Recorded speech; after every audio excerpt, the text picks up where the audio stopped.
get you more reaction then to the 10th anniversary of the Marikana massacre. We're joined by the Mining Affected Communities in Action National Coordinator, Meshack Mbangula. Mr. Mbangula, very good evening to you. Welcome to News at Prime. So you were just listening there to President Cyril Ramaphosa still being criticized because he has yet to go to Marikana, and as some are expecting him to do, to apologize for what happened 10 years ago. How important is it that that visit actually happened and that he indeed apologized, even though the Farlam Commission of Inquiry said that it could not be proven that he was responsible for the events on that day?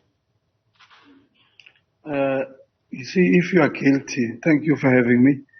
That's the problem. You feel, you know that is, even if the Farlam Commission can say you are not responsible for this, but in his heart, in his mind, you know very well that he is responsible for this killing of people. You must remember that his ANC NAM were now having a tripartite alliance with, and so in short, what happened is, the armed coup broke out of NAM because they saw that these people are now captured in this issue by the government. So in short, what happened is Cyril should have gone there as early as he became a president to talk to the people and to rectify what happened and talk to the families, because some of the families are still suffering, without any income, because the people who are giving income are dead, killed by his, which is to say, those people are criminals. In short, what you're saying again is that we should be having a commission or an order that will have. In fact, Cyril is supposed to be in jail for doing this thing. So as you say that, then you wonder what the likelihood is.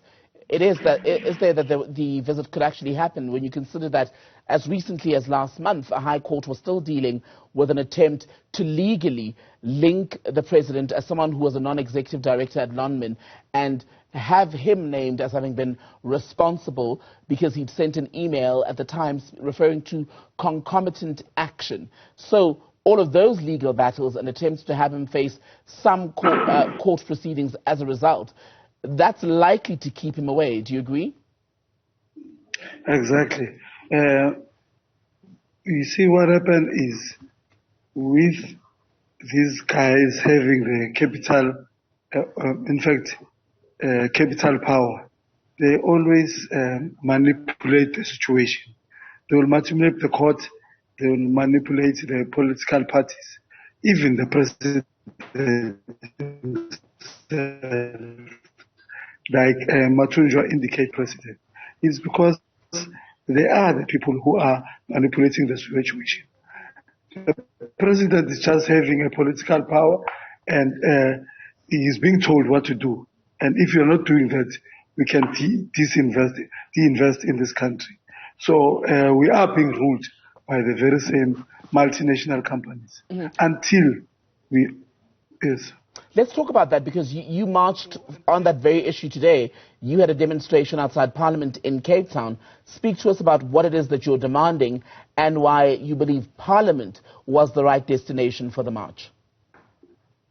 Yes, we respect this day because we feel that as workers on this day were merely demanding a living wage, a decent salary, for them to be able to afford traveling to see their families and at the same time be able to make sure they can put bread on the table. Unfortunately, and you must remember one thing, the very same workers were in that mountain, were not even closing the gate or to stop the mine from functioning or working. They were outside the mine, but they were attacked there to make sure that is there. And that something of that nature never happened again. So we as Makua today decided to say we feel that this day is very important. If our workers can for men asking for a decent amount can be killed. We communities, because work after work becomes a community. So in this case, this day is very important day to make sure that we understand that the government is not on our side. The police are not on our side, but they are on the side of multinational companies. We should be able to do awareness. We should be making sure that we are aware that they come easily free because they are having that money. There's an animal in the house.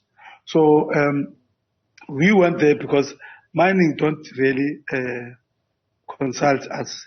There's no meaningful consultation. There's no participation in economic development, in mining, in environmental issues. They decide to do anything without us knowing that. Even that itself, it's a killing because we're living under the conditions of pollution, contaminated water, cracked houses.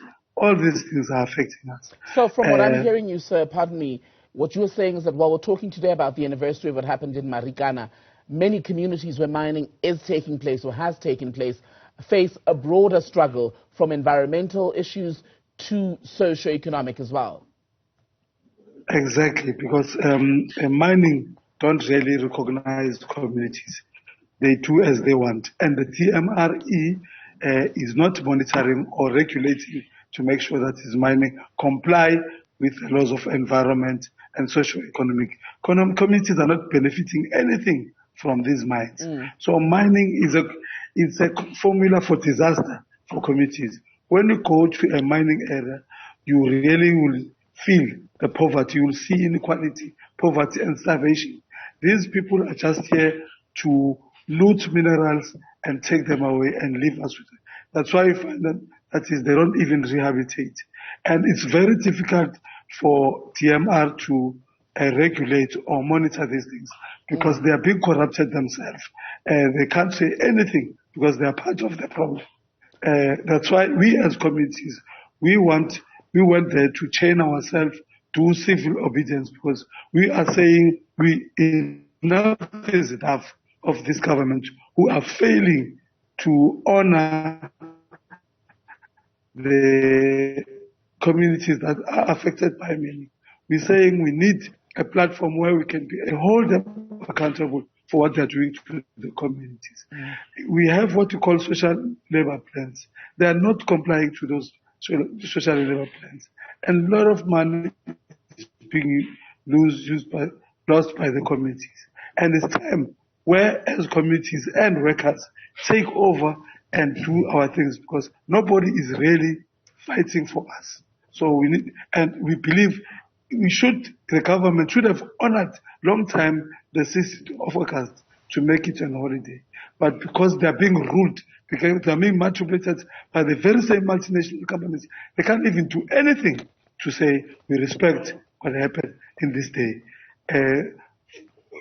Farm correction, it was a waste of money because nobody is in jail about the very same workers who died there for a decent or asking for a decent wage. Right.